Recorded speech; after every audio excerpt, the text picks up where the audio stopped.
Teacher, एक बहुत बड़ी कंफ्यूजन है। अरे बिल्कुल, चिंता मत करो। ये टॉपिक असल में बहुत मजेदार है।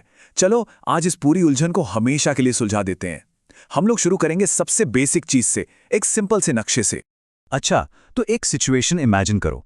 मान लो तुम एक नए शहर में हो और तुम्हें जल्दी से एक बैंक ढूंढना है। तुम्हारे हाथ में उस शहर का एक नक्शा है, क्या करोगे? ओके, तो मैं रेलवे स्टेशन से शुरू करूंगा, फिर इस सड़क पर सीधा और फिर यहां से राइट। हाँ, मिल गया बैंक। देखा, बिल्कुल सही। नक्शे आप कह सकते हैं हमारी दुनिया की कोड बुक्स की तरह हैं, जो हमें सही रास्ता दिखाते हैं। अब देखो, कोई भी अच्छा नक्शा होना वो 3 मजबूत पिलर्स पर खड़ा होता है: दूरी, दिशा और प्रतीक। इनके बिना नक्शा बस कागज का एक टुकड़ा है और कुछ नहीं। और हाँ, एग्जाम के लिए एक छोटी सी ट्रिक, इन तीनों को DDS की तरह याद रखना: डिस्टेंस, डायरेक्शन और सिंबल्स। पर टीचर, एक सवाल है, जब हमारे पास इतने आसान और पोर्टेबल नक्शे हैं जिन्हें हम कहीं भी ले जा सकते हैं, तो फिर हमें ये भारी भरकम ग्लोब उठाने की क्या जरूरत है? बहुत अच्छा सवाल है। जरा सोचो, क्या तुम एक संतरे के छिलके को बिना फाड़े या खींचे एकदम फ्लैट कर सकते हो? नहीं कर सकते, है ना?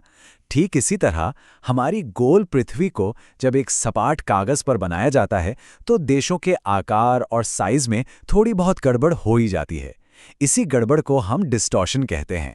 तो सबसे जरूरी बात यह है कि दोनों ही अपनी अपनी जगह पर बेस्ट हैं।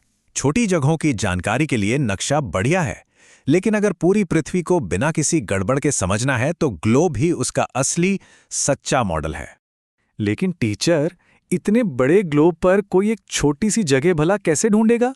इस पर तो ना कोई सड़क बनी है, ना कोई घर। आहा, यहीं पर तो असली जादू शुरू होता है। इसे कहते हैं कोऑर्डिनेट सिस्टम या निर्देशांक प्रणाली। इसे एक बहुत बड़े चेसबोर्ड की तरह सोचो। जैसे चेस में हर स्क्वायर का एक कोड होता है, A1 या H8, वैसे ही पृथ्वी पर हर जगह का एक यूनिक एड्रेस है। तो इस एड्रेस को बनाने के लिए सबसे पहले हम पृथ्वी पर कुछ लेटी हुई इमेजिनरी लाइनें खींचते हैं। इन्हें कहते हैं अक्षांश या लैटिट्यूड। ये हमें बताती हैं कि कोई भी जगह भूमध्य रेखा यानी इक्वेटर, जो कि 0 डिग्री पर सबसे बड़ा सर्कल है, से कितनी नॉर्थ या साउथ में है। फिर आती हैं खड़ी रेखाएं, जो एक पोल से दूसरे पोल तक जाती हैं। इन्हें देशांतर या लॉन्जिट्यूड कहते हैं। लॉन्ग मतलब लंबी, है ना? बस इससे याद रखना आसान है।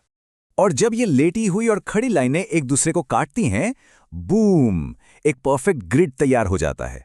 जैसे दिल्ली का एड्रेस है 29 डिग्री नॉर्थ लैटिट्यूड और 77 डिग्री ईस्ट लॉन्गिट्यूड। अब कोई भी इसे दुनिया के किसी भी कोने से ढूंढ सकता है। रुकिए, ये ग्रिड वाला सिस्टम तो मुझे समझ आ गया, लेकिन मैंने सुना है कि लॉन्गिट्यूड का टाइम से भी कोई कनेक्शन है। मतलब नक्शे पर एक लाइन भला समय कैसे बता सकती है? हाँ, अब आता है सबसे दिलचस्प हिस्सा। देखो, हमारी पृथ्वी 24 घंटे में पूरा 360 डिग्री घूम जाती है। अब अगर हम 360 को 24 से डिवाइड करें तो क्या मिलेगा? 15।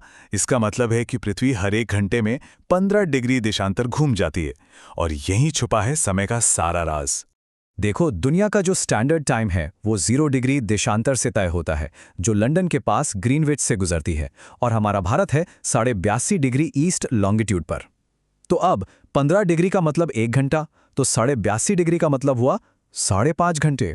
इसीलिए हम ग्रीनविच मेन टाइम GMT से हमेशा 5 घंटे 30 मिनट आगे रहते हैं। अरे वाह, सच में?